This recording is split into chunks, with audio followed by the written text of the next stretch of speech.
Right, and thank you. I'd also like to introduce my researcher pal, Haverok. This is technically your face reveal now, isn't it? Kinda. Yeah. I'm the guy with a funny accent, you know. I'm here for silly jokes and puns, mostly. Yeah, if you're familiar... Sorry? Said welcome. Welcome! Well, no, yes, well, he's saying you're welcome. But basically, Haverok works on my channel with me and helps inspire some of the what-if stories. We work together and produce some stories that are quite endearing and stuff like that. But again, you know about my stuff, but QAAMAN, let's give us a full one about what your what-ifs are usually about. Yeah, so it's pretty simple, but I was just a really bored college student with a lot of free time, and I said, you know what? It all began with this discussion I did that wasn't a what if, but it was pretty much kind of a what if.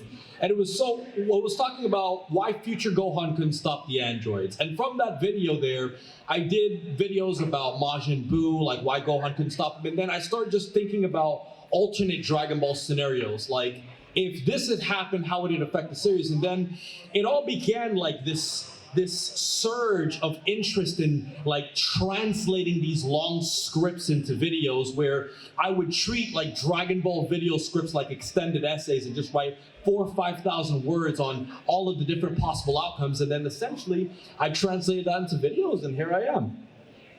Wow, nice. So yeah, that kind of was like similar with me. So when I started like doing what ifs, I kind of like did one like ages ago. And it was just like a casual. There's like, what if Goku never met Bulma?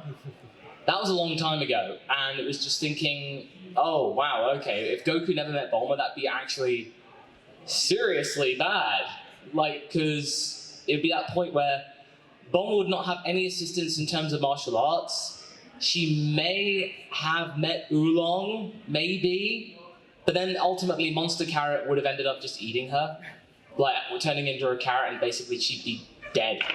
And that would have been quite foreboding. But it all started from there, and again, I was watching your videos about what ifs, and what ifs are all over the internet and all over about Dragon Ball and stuff like that.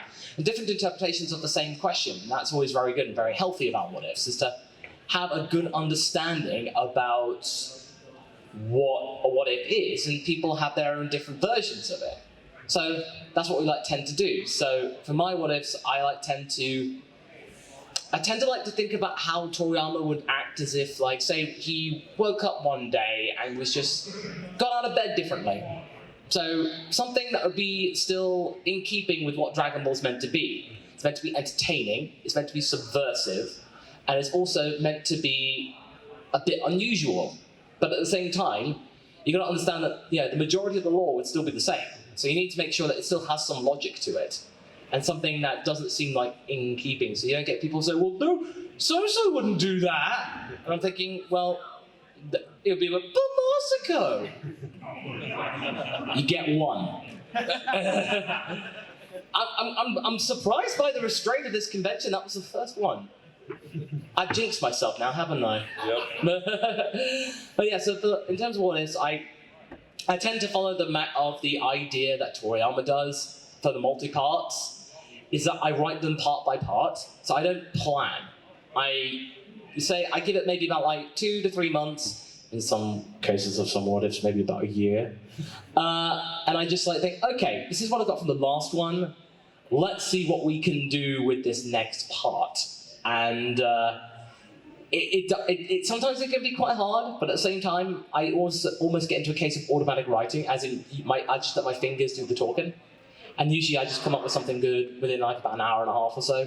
Then I record it, boom, it's out there, and people react about it accordingly.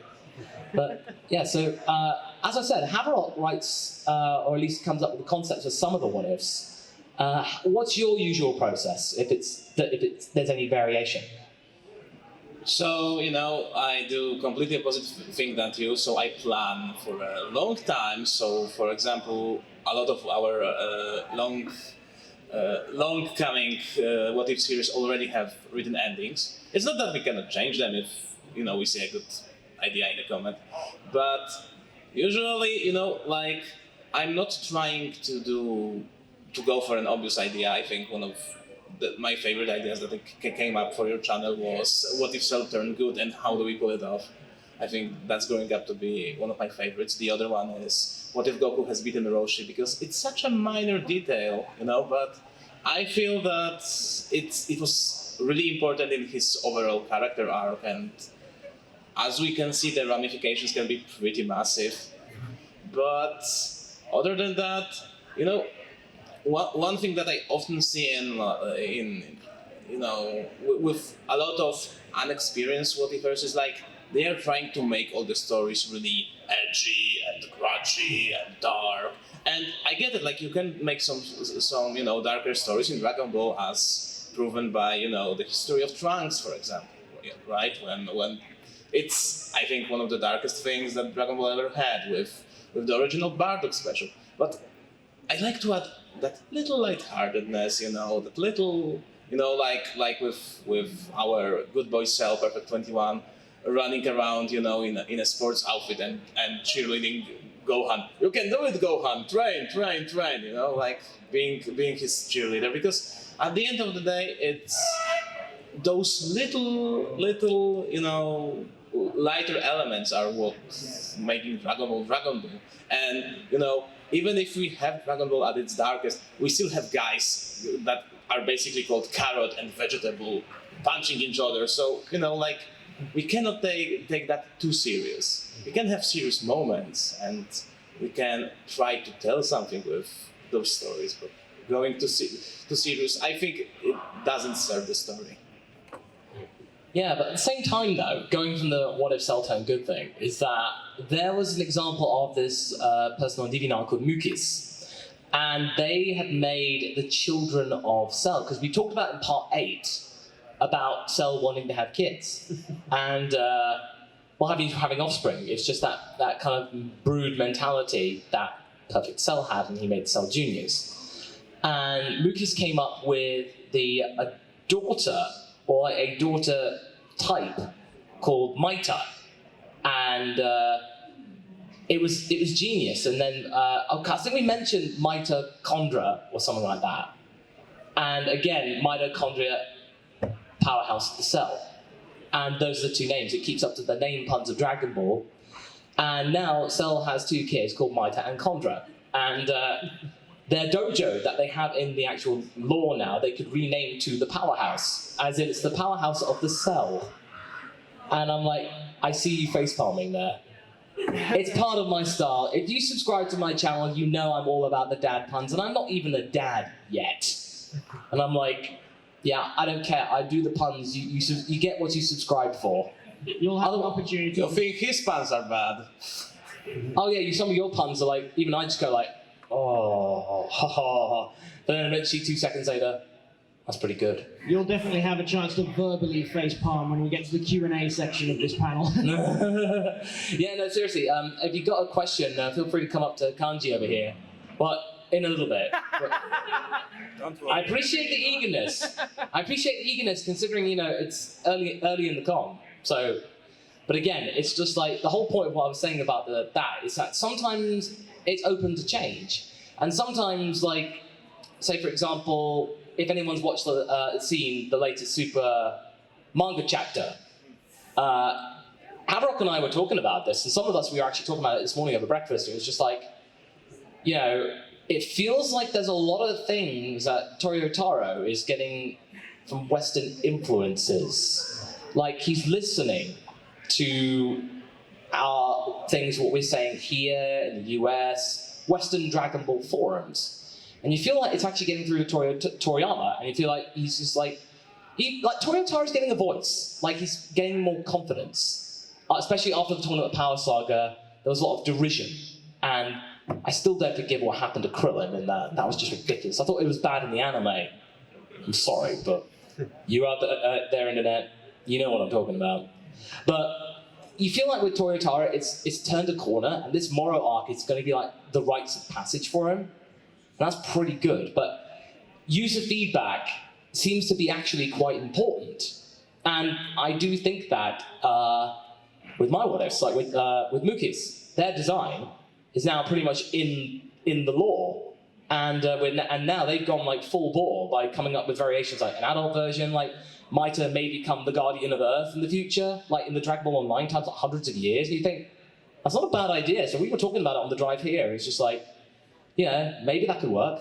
So it's just that things that we can make it work in the realm of Dragon Ball, but not make it too fanficky. There have been moments in some What Ifs that have been a bit too fanficky. We do admit that, and people have called us out, and they're right to. Quite. So in some of your What Ifs, have there been moments where you kind of look back on it and you think, yeah, that might seem a little bit too fanficky? Not really, because whenever I do my What Ifs, I always try, that's my number one goal, try not to make it feel like I'm putting my 2 cents on it, even though I'm putting my 2 cents on it. What I try to do is I try to go back and I reread all the manga chapters, then I have to rewatch the anime, because if you want to get an accurate portrayal of events, I have to see both versions, and then I try to detail, okay, with the impending events that are about to happen, what is most likely to occur? And then after that, I re-listen to my script, I listen to the video, and I say to myself, does it feel like I was too biased? And sometimes, I'll be honest, I might have been a little favorable of Piccolo, or certain situations, but I think I try my absolute best to get rid of that. Okay, that's pretty good.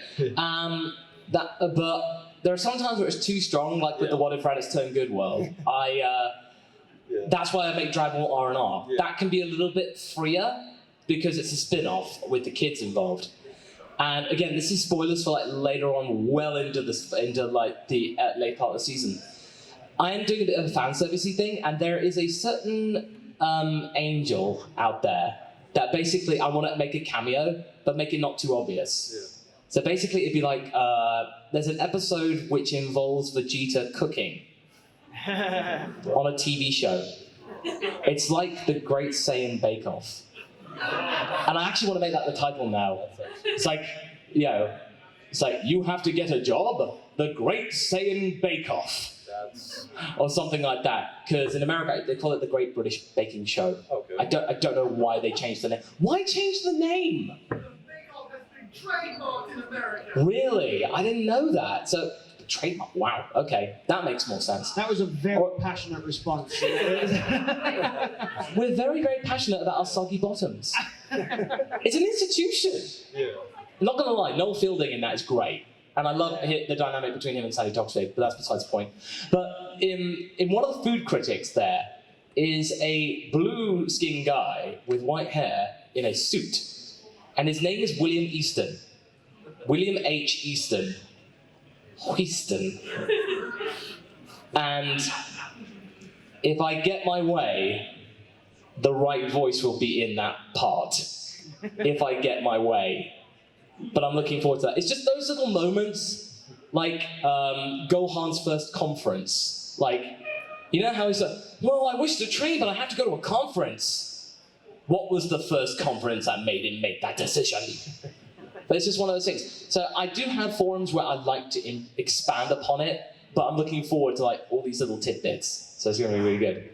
But if I could interject, one of the things that I find very interesting is the fact that whilst in What Ifs you do want to stray away from fan-fiction-y feels of things, don't you think it's amusing, however, that we did end up getting evil Goku? We got Goku Black. Now, that was just fan-fiction through and through. And it literally was, because it was Toyotaro. Yeah, actually, I'm quite curious. So, Clara, what was your reaction when you saw Goku Black? Evil Goku. Well, when I first heard about it, I thought it was a silly idea, because if you guys have been on the internet for years, you know that people have been doing evil Goku for years, even though he technically kind of already existed in the form of Turles. But that's another conversation for another day. Yeah, I was going to say that. It's like, we already had that. Exactly. But when I first saw Goku Black, I felt to myself, okay, if this is a character that is going to be involved with time travel, and this is actually Goku or Goku's body, as we found out, I felt like it could work. Because the evil Goku that everybody always wanted was an actual evil Goku, where our Goku was evil, not like if he got possessed or something like that. So that's why I felt it wasn't too fanfiction-y, as opposed to just making Goku go evil for no reason. You know what I mean? Or a weak reason. Okay, when you first saw Goku Black, what was your thought? Well, I was like, well, that's a creative design, you know? But in all seriousness, like, it could go both ways, you know? Like initially there was that aura of mystery around Goku Black. I was like, let's see where it goes, you know? Everybody was like speculating on the Potara earring, you know? I remember people, you know, doing all those big pictures. This is Emigra's earring from Xenoverse. It's connected, guys. And they went with the most obvious way with Zamasu, and I have soft spot for this saga, but I think that some stuff could be handled better, and I definitely like Zamasu more, or Zamas, more as just Zamas than Goku Black, really. He's more interesting as an, you know, Kai that has gone haywire than you know, evil clone of Goku, necromancy possessing his body, you know? Yeah, no, definitely. Because when I first saw Goku Black, it was just like, I did think, dark me. But like the whole thing was that it was played off, and then when I first heard Nozawa say the Goku Black voice, I was thinking, oh hey, Super Saiyan 4 Goku. Because it sounds like Super Saiyan 4 Goku. And that's not a bad thing. And I'm like, that's cool. But if you are pretty much in your 30s right now, and you go back to the late 90s dial-up times of the internet, like when trying to download a 6 megabyte AMV of Dragon Ball took 2 hours. Yeah, that was a long time. And Shout out to Linkin Park, because they were always the songs that were in the AMV. In the end. Yeah. That became a meme, basically. There were so many Flash animations that would go like, if I hear in the end, in a DBZ AMV, I am going to stop watching AMVs ever. And it's just like, that was just ridiculous. Linkin Park, all the time, and yeah. Let me just add to what Masako's saying there, because, you know, I'm a little bit younger, so I grew up in the generation of kids that grew up in the Linkin Park YouTube boom, and there's essentially an entire generation of Dragon Ball fans that became fans of Linkin Park just because of their AMVs. Like, they would always use In the End, Forgotten, and Numb, and like make Gohan, Piccolo, Vegeta AMVs, and it was a really great time to be a Dragon Ball fan. You know, back in the days of role-playing and forums and MySpace. Oh. Nah, I feel old. No, don't worry about that. I mean, I remember the days of AOL, Instant Messenger, and ICQ. ICQ, that's an old one. I know what that is. That's old instant chat rooms and all that kind of stuff. Alta Vista. Just gonna leave that out there. But no, it's just all those times when like trying to learn up about all these different forms of DBZ that I had no idea what they were, and I'd never seen them in animation before. Then you see these old, really, really warped clips of like various stuff in Dragon Ball, and you think, what even is this? Yeah. It's just nuts. But yeah, so time. I think it's time to go into the Q&A. I was just about to ask, is it yeah, it's pretty much about time going? there. So if there's anything about like, you know, what ifs that you'd like to know what we do, or if there is a what if that you'd like to post to us, and we can like give like our own kind of quick summary over it, then feel free to come up. So I believe you were first, I'll come to you next. So if you just come up to Kanji over there. Okay. Yeah, I actually had an idea for a slice of life, light-hearted kind of scenario. Go on. I actually brought this up to QAAMAN before. It's kind of similar to Martian the Manhunter from DC. What if Piccolo had a human girlfriend? That would be kind of sweet, at least on what I'm thinking. Ooh, I think I'm it sounds very curious. Aquaman. Well, you're the Piccolo enthusiast. What would Piccolo, WWPD? You certainly wouldn't take her out for a Chinese meal with chopsticks. Well, I think the proper answer to that question would be that if Piccolo had a girlfriend, I think that would be the absolute biggest drastic change in Dragon Ball character development that we could ever conceive of. Because whenever it comes to talking about character development, Piccolo and Vegeta are usually the guys that come to mind first, but to be a character that was evil and now is dating a human girlfriend when he comes from an asexual race of people that is not even interested and has no female people, that would be a very interesting idea. And I think that would be great for Slice of Life, because what it would do is it would get other characters to interact with this human girlfriend. And as a result of this, we could see Piccolo in different social scenarios. I think it would actually be quite interesting as well, though, because you've got the. He used to have a pizza afterwards. I mean, he can't eat. He doesn't eat. Well, no, actually, no, Wants a pizza Piccolo can eat. It's just he doesn't need to. It's like he's like, well, you know, I can eat this. It's just like I don't get any benefit out of it. Just drink water. He says, all I need is just some water and some sun, and I'm good. I'm a slug man. Pretty much, but yeah, that's the thing. It'd be interesting, but I can actually see how it would work, because you just see a little bit of hint of that when he's looking after Pan. Yes. Like, as in, like, Piccolo, it's like, he didn't get this with Gohan because he was still relatively evil. Like, he was like, all right, little brat, I'm gonna make you a bad guy like me. And then it's just immediately from Pan, it's like, there's no way I could do that to you. And so that's just that moment. You feel like it could happen eventually. Right, just add one more quick thing. I also think another social scenario that showed that this would be great would be when we saw Goku and Piccolo getting their driver's license in the filler episodes. And, yeah, and I think that's a good way to show the type of character Piccolo is. Oh yeah, no, I just love that episode where basically Goku's and then Piccolo get brought in. He's like, leave me out of this! It's like, that was that moment where Piccolo actually had some levity and was like being humorous. Yeah. I so can't wait for Kakarot the game. I mean, to be fair, I think the driving instructor kept sort of like trying to flirt with Piccolo as well, Joe. Oh yeah. So, curious. What would you add to? What would you say? So the first thing and the biggest question is how those two would come to be. Because, sorry, I cannot imagine Piccolo going and looking for a date and, hey babe, do you want to see my weighted clothing?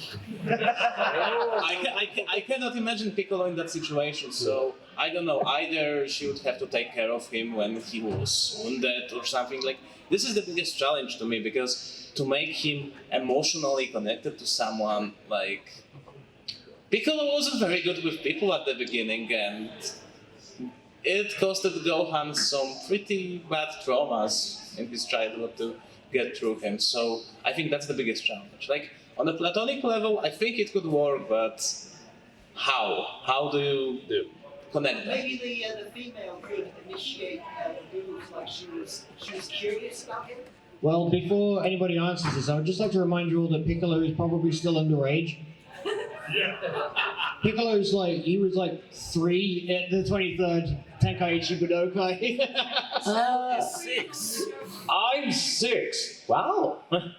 No, 753. I think he's actually now roughly. He's probably in his 20s now. Really? In the 780s. Alright, well, I'll show my mouth. Like, whatever Gohan is -2. Yeah. And, like, yeah, he's like 22. Yeah. Piccolo's out of college. Oh. We had this little joke eventually if we ever got to, like, the Boo Saga. And, like, it's at that time when, like, it's that time where Piccolo and Nail and Kami, they pretty much left now. They've faded into Piccolo's subconscious after all these years. So he's all alone. And then Gohan's at school, and Piccolo's just outside the window, just going, go on, I'm bored. Why'd you talk to me? And then Gohan's trying to study. He's like, go on. Well, I can help you with your homework. Nerd. Something along those lines. Yeah, there are so many ways that you can add some platonic stuff, but I believe you had one, so if you just come up Do you here. want to come up and ask your question? Speak into the mic, my friend. So I've got a what if. So what if Vegeta could use Majin as a power-up, but every time he did it, it made him kind of evil, a bit like a Kaioken, but for Vegeta. Oh, okay. I would say probably if Vegeta was using magic, you could use it also as some kind of No, it's Majin. Oh, Majin. So what is that? You become a bit more Majin. So like how he mastered it before, but you can bring it back with it. Oh, like tapping into it. Yeah. Oh, okay. Well, again, I imagine it's like some kind of addiction. So it's like one of those things he tries it a little bit, or he accidentally comes across it. He stumbles upon it. Like he's training one time, and then somehow the Majin power like resurfaces, and he's like he doesn't know what it is. He tries it again, And then he remembers, it's like, this is the same part of that little yellow potato-headed man gave me. That's our little thing for Barbody in Haverok's universe, little potato head man. Because Barbody's head is like a potato. But, Oh, that's what that means. what is it? Barbody is a little potato. Yeah. Yeah. Potato, new potato. But no, I'd say probably that'd be one of those things, it'd be gradual. And at first he wouldn't know what it is. But he would love it so much he couldn't stop. And then eventually it'd be the resurfacing of Majin Vegeta full bore. They would have to figure out what it is, and they'd be just thinking, there's no way that Majin Vegeta could be back. And then Buu would be the one that would try and have to stop him. That's the way I would do it. It's that Majin Buu would know about the power. And he'd be just he'd be very, hey! Buu would know what to do. But that's the way I would do it. And this is the way you can bring back Buu if he's not asleep. And but I would say that basically that'd be one way of bringing Buu in, not just for these things. But I would think Buu would actually be subversive, and he'd be pretty smart about it. And he'd be just kind of Vegeta's knocked out, Whis knocks him out, boop, and then Buu is just wandering around the body, going, and at first he's just wanting to screw around and say, well, Buu, what do you think? Buu don't know. And it's you do. Okay, Buu, no. And so he's just messing around, and it's just I feel it's just one of those moments where Buu would actually have some good analytical stuff about Majin Vegeta, and that'd be the only way that could stop him. Or maybe it'd be a way Buu kind of has to absorb Vegeta into him to take the Majin out. That'd be one way. Well, if he was trained by Buu, would that mean he would have to wear the same clothes? Buu would get ideas. It's no, basically, Buu would just be saying you get new threats now. And it'd be just Vegeta would be thinking about, oh God, no. Go on, man, what's your thoughts? Yeah, what's your interpretation? Yeah, I mean, the way I was thinking about this whole Majin power thing, that's a very creative idea you got there, man, because I wasn't thinking about it more of a temporary thing where he turns it on and off. I was thinking of it more like a permanent transformation where he gets this permanent Majin boost that makes him permanently stronger because Vegeta's mental strength was so powerful that he resisted Bobity's mind control. So essentially, Vegeta could tap into this power with any will because his mind can resist all of the brainwashing that Bobity's magic did on him. And I feel that would definitely be a unique way to make Vegeta even stronger than he already is. That's definitely fun. Okay. Hav, what do you think? Yeah. I mean, even though he resisted the mind control, he kind of let himself go. Yeah. He made an excuse to go with all of this, and it kind of encapsulated his bad side still. I feel that we need to remember that Vegeta is becoming the irresponsible one, and I feel that being a family man, essentially, I think he would be quite reserved for that power, because Vegeta is the guy who says, if the power-up is useless, or I would say could lead to more danger than anything good, I don't think he would use it. He would try to find something else anyway. That's my interpretation. However, in this scenario, I will make it, to make it work, I would make it as an Dr. Jekyll and Mr. Hyde situation. But he wouldn't be aware of the Majin Vegeta. He would fade out of consciousness and this other Vegeta, waking up. I think that would be an interesting situation. I think that would be really interesting, yeah. Yeah, and this is the beauty of what ifs, is that we all three of us have different interpretations, and this is what I always say, if you guys have an interpretation of what if Raditz turned good or something like that, go for it. It would be totally different. No what if would be the same, and that's the best part of it. Yeah, I just want to add one more thing to the whole Majin thing. I actually did a video about 3 or 4 years ago called What If Vegeta Never Became Majin Vegeta? And essentially the whole video was an analysis on the rock, paper, scissors game that Goku, Gohan, and Vegeta played with each other.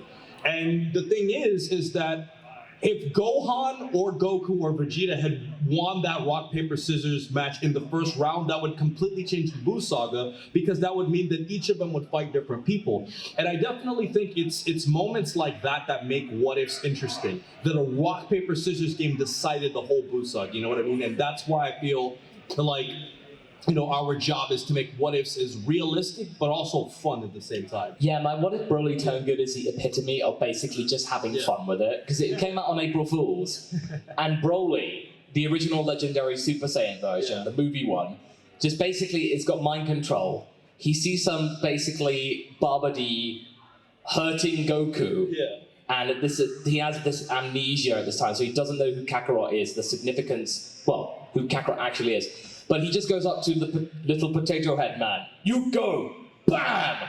Just vaporizes Deborah, vaporizes Babidi, destroys most of his ship, and Boo's like seal and like orb is like left there, down there, and it's just like, okay, I guess the Boo saga's over now.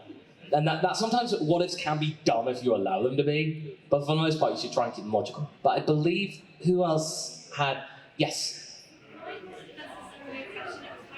Sorry, 2 seconds. We've got about 10 minutes left, so for quicker answers, just Yeah, we'll do quicker answers. So do you want to come up? So mine isn't necessarily a question, it's more to do with the whole Piccolo conversation we had earlier, because I just thought this was quite amusing while I had my sketchbook on. I actually have a female Namekian OC, who, the idea I had is that Universe 9, their Namek is all predominantly like women, and Oh, really? Universe 9 is all men. So like that was the idea I had. I just wanted to get your like thoughts on that. Like, Oh wow, okay, let's take a look. What's the name? Hop? Yeah. Oh, cool. Sorry. That is really cool. And don't worry out there if you're curious, I'm not going to leave you hanging. I'll just take a picture afterwards if that's all right. Yeah, that's fine. So basically you'll be just seeing like, oh, that's cool. That's very nice. So like, what's the basic persona? So basically, as I said, Universe 9 in my head has their own Namek, but they're all women. Yeah. And there was kind of a Frieza-esque like tragedy that happened on the planet where, because Universe 9 is just full of a lot of bad stuff. Universe 9's not got much going Universe for 9 it. has got a lot going for it. There's a lot of bad stuff going on. Yeah. She wanted to head off and get involved in the fights and stuff, but obviously Namek wanted to stay away from it. So she fused with 3 other warrior Namekians to form that, and left and started fighting. But then her planet got destroyed, and she's just sort of determined to help Universe 9 get better. But then ends up somehow in 7, sort of Yeah. I kind of imagine the reason I bring it up is because when you're talking about Piccolo dating, I was like, I always imagine my It's like, Piccolo would just be like, oh, hi. Hi. It's like, what's up? I'm not sure how to go about this, but this is interesting. So you want me to leave that there so you can take a picture of I don't mind you leaving it. Yeah, I'll take a picture after this, but thank you. That's, again, this is great stuff. So, all right, let's, who else? Yeah, I was just going to ask you a quick question. I was going to say, so you're saying there were no male characters at all. It's an all-female... In the same way that Universe 7... Right. In the same way that Universe 7's Namek is all because I loosely use the terms female and male because obviously they're genderless, asexual, and aliens. Right. But I kind of in the same way that all the Universe 7 ones appear male. Yes. In my head, the Universe 9 ones would all appear female. I have an interesting idea. I'm going to talk to you about this after. Yeah. Okay, nice. Okay, so we've got first. What's that? Yeah, no, we're going that, and then we'll do you next. Sure. Yeah. So again, we'll try and come up with quicker answers, but again with what ifs. So check out if you want to check out. I do a what if weekly round table live stream every Thursday. So check out that for more. So this is another Piccolo one, I guess. He's pretty popular right now. Just a bit. What do you think about him having children? So after the Cell Saga, he feels a little bit empty because Gohan's growing up. So how do you think about him having children, just to fill the void? Well, I've been asked this question a lot over the years. A lot of people ask me this because I love Piccolo, and it was just like, what if Piccolo had a son similar to how King Piccolo gave birth to Piccolo Jr.? And my thing is, if it were ever going to happen, it should have happened, because in theory, if Piccolo can give birth to a son and a Namekian can get strong and fast that quick, that would be an instant Z fighter that could really help out planet Earth. So I definitely think if he had a son, that would actually really improve the series and how strong they are. probably do it before the Saiyan Saga, before they all arrive. So he can help fight against Goku. Exactly, yeah. And it doesn't take them that long to grow. No, I mean, basically it took 3 years and he's already an adult. Makes you think how old Dende was. He must have only just been born, or something like that. A few months. Yeah, absolutely. That's fair. Yeah. It would be interesting, but remember, Piccolo is still relatively young in Namekian terms, and we don't know how old they have to be to reproduce. So remember, he's still a young boy. I would say I would more realistically see this around Dragon Ball 9 timeline, maybe. Yeah, no, I was going to say that, but basically it'd be one of those times where it'd be like long after everyone had pretty much passed on, and Piccolo's kind of like lamenting all that time and regretting the fact that Namekian's age hundreds of years much older, Right. and you'd end up basically just he would have a son to make up for it. But I believe that you have one, so if you just come up. It'd probably just be him and Popo left at that point. Yeah, no, almost. Well, and Dende. Thank you. Right. I've been sitting around thinking about how Dragon Ball would move to sort of away from the stress of the martial arts and the techniques and that sort of thing. And after Goku's episode, when his key's all out of whack, he can't instant transmission in the right spots and that, I thought, what would happen if the strongest of the Z Warrior crew, if they all had that similar problem, would returning to martial arts and focusing more on techniques for a little while, would that be a more interesting concept for like a series or a small part? Would that be cool? I'd say in terms of clarity, as in like if they'd lost their way and they would rely on too much on key attacks, they would want to rely on something that can mix on both, or if they use Spirit, like in the latest manga chapter. Yeah. Again, don't want to show too many spoilers or anything like that.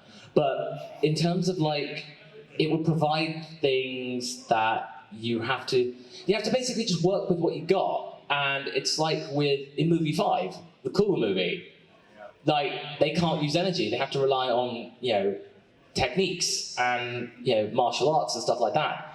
And I think even the same with the one with the ghosts in Super, or something like that, with the totally not ghost snapper.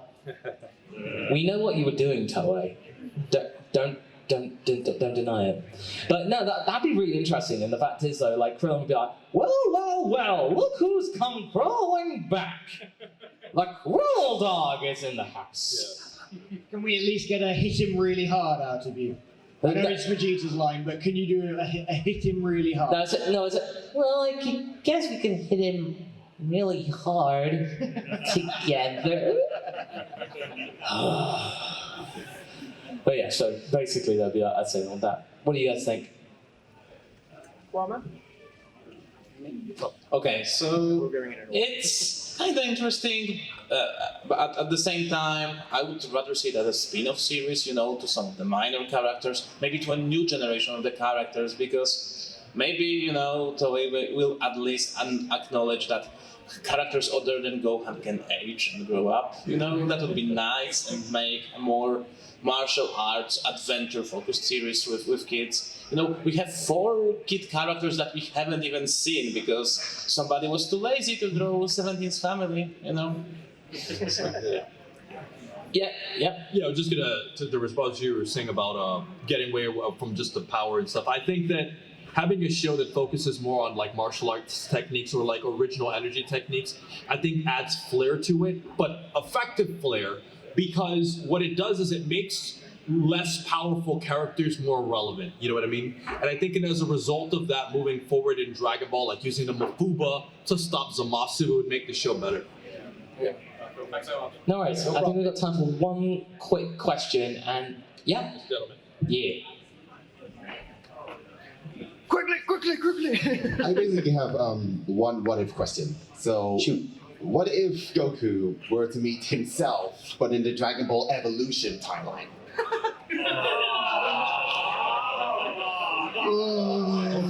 Okay, I'll take this first. Go on. If Goku met the Dragon Ball Evolution, I forgot the name of the actor. Justin Chatwin. Yeah. Justin Chatwin, who was also in War of the Worlds. I think that he'd probably vomit. That's my answer. I think like Goku R1 would be despairing about all the stuff, and he'd be basically like, you go like Goku, so you're at school, right? That's Chi-Chi, right? What are you doing? I'm in love with her. What? And then basically Goku would be thoroughly confused, except for the time when you see Justin Chatwin's Goku with a big jointed chicken, and you feel like, okay, yeah, that's Goku. Yeah, and you feel like if you just go, no, and okay, Goku's okay. Okay, there's something I know. There's just one thing, and yeah, I think I'd be definitely something like that. But it'd be one of those like moments where he's just like despairing or confused, and then the chicken would save it. Goku would be like, well, I thought the Goku Black's timelines was bad. Ouch. And well, to be fair, one thing I would like to see come out of that would be positive is I would actually quite like to see them redo the hair gel scene where he sprayed off into the mirror, because that actually did get a chuckle out of me. Yeah, that did. And what I find really funny is that for a long time Justin Chapman didn't appear in anything. Yeah. But then he appeared up in the Doctor Who Christmas special.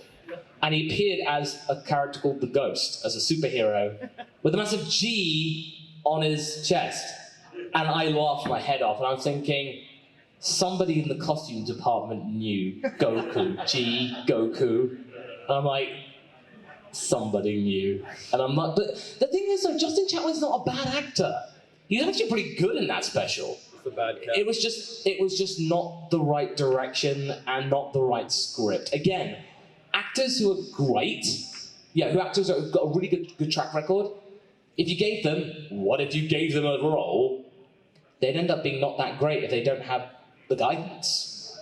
And I think that's about all the time we have here for this panel. But I want to say a big thank you to Masako and Haverok. Sorry, I was calling him Javier earlier. Javiera. It's the Spanish Haverok. Haverok. Okay, so Haverok, Masako, QAAMAN, thank you all three of you for such wonderful answers. Come on, guys, yes, that's it. Thank you.